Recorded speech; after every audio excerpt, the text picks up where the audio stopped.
बंगाल में एक बार फिर खेला हो गया। एक बार फिर दीदी ने बता दिया कि बंगाल में उन्हीं का जादू चलता है। बंगाल की सियासत में दीदी ही दबंग है। कोलकाता में जश्न की इन तस्वीरों से ये साफ हो चुका है, तमाम सियासी पंडितों के अनुमानों को दरकिनार करते हुए टीएमसी ने बंगाल में शानदार प्रदर्शन किया है। 2024 का लोकसभा चुनाव तृणमूल कांग्रेस के लिए एक अग्नि परीक्षा थी और अग्नि परीक्षा में तृणमूल कांग्रेस सिर्फ पास ही नहीं किया बल्कि अव्वल नंबर से आगे भी आया। और यहाँ आप देख सकते हैं कि ममता बनर्जी के घर के बाहर यहाँ पर तृणमूल कांग्रेस के समर्थक उत्साहित और यहाँ पर खुशी मनाते हुए, जश्न मनाते हुए देखा जा सकता है। आप देख सकते हैं कि यहाँ पर एक मटके को रखा गया है जिसमें लिखा गया है लोखीर भंडार। और ये लोखीर भंडार ये सोशल स्कीम है जो महिलाओं के बीच काफी ज्यादा लोकप्रिय है।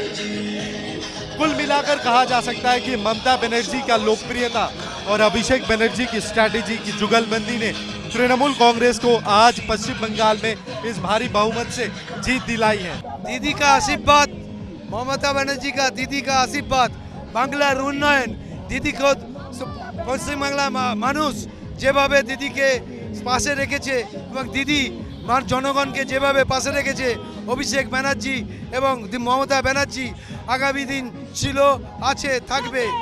जो काम किया है इसलिए देखिए दीदी 500 से 1000 काट दिया लक्ष्मी भंडार, लेकिन रेखा पात्र 2000 के लिए अपना इज्जत बेच दिया, लेकिन दीदी 1000 रुपया दे रहा है। किसी को उम्मीद नहीं थी कि बंगाल में इस तरह का खेला होगा।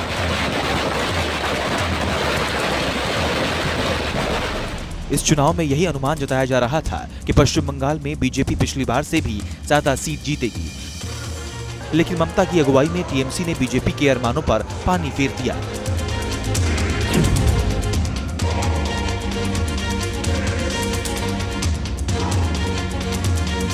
इस बार टीएमसी ने दक्षिण और उत्तर बंगाल दोनों इलाकों में शानदार प्रदर्शन किया है। उत्तर बंगाल को बीजेपी का गढ़ माना जाता है, लेकिन इस बार के चुनाव में उत्तर बंगाल में टीएमसी का प्रदर्शन शानदार रहा। ये टीएमसी कार्यकर्ता आसनसोल से बॉलीवुड अभिनेता शत्रुघ्न सिन्हा की जीत पर जश्न मना रहे हैं। यहाँ रंग गुलाल के साथ टीएमसी कार्यकर्ता पटाखा फोड़कर खुशियां मना रहे हैं।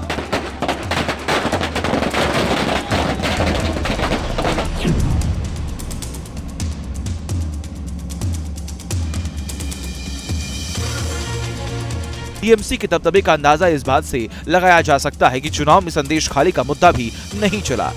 बशीरहाट लोकसभा में टीएमसी का जादू चला। बशीरहाट संसदीय क्षेत्र में संदेश खाली आती है।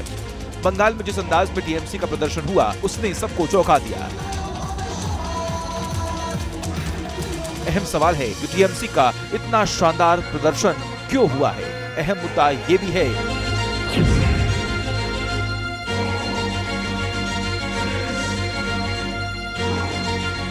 कि आखिर ममता बनर्जी एंटी इनकम्बेंसी को मात देने में कैसे सफल हुई। बंगाल में संदेश खाली के मुद्दे पर असर क्यों नहीं हुआ। ये जो लक्ष्मी भंडार है, ये जो बुजुर्ग लोगों के लिए भाता है, किसान को लिए जो पैसा देते हैं ममता की सरकार, अभी बेरोजगारी और इतने लोगों का हाथ में पैसा इतना कम हो गया ना, कुछ पैसा उन लोगों को हाथ में चले जाते तो दूसरा कुछ नहीं सोचते हैं, जिससे मिलता है उसको ही वोट देना चाहते हैं, उसके पास ही रहते हैं। पश्चिम बंगाल में टीएमसी की जीत सिर्फ और सिर्फ ममता बनर्जी की वजह से हुई। तमाम फैसले ममता बनर्जी ने लिए।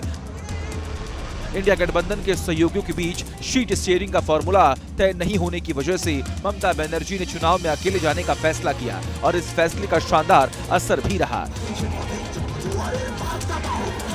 सबसे अधिक टीएमसी का विरोध करने वाले कांग्रेस नेता अधीर रंजन चौधरी को इस चुनाव में बड़ा झटका लगा है। ममता बनर्जी छोड़ के कुछ नेता को नहीं जानता है।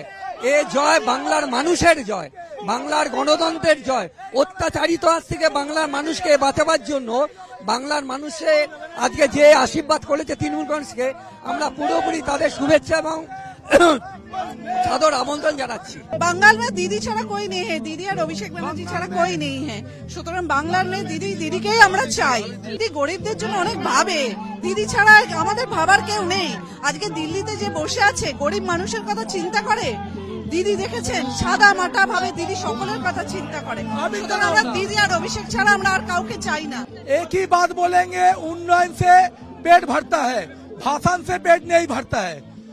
मोदी देता है भाषण और दीदी देता है काम, यही बात है और कुछ नहीं। बीजेपी के नेता बंगाल में बड़ी जीत का दावा कर रहे थे। इसके अलावा एग्जिट पोल में भी बीजेपी के बेहतर प्रदर्शन की उम्मीद की जा रही थी, लेकिन बंगाल में चुनाव परिणाम ने सबको चौंका दिया। बीजेपी बंगाल में 2019 के परिणाम को भी नहीं दोहरा पाई। कोलकाता से तापस सेन गुप्ता के साथ टीम न्यूज नेशन।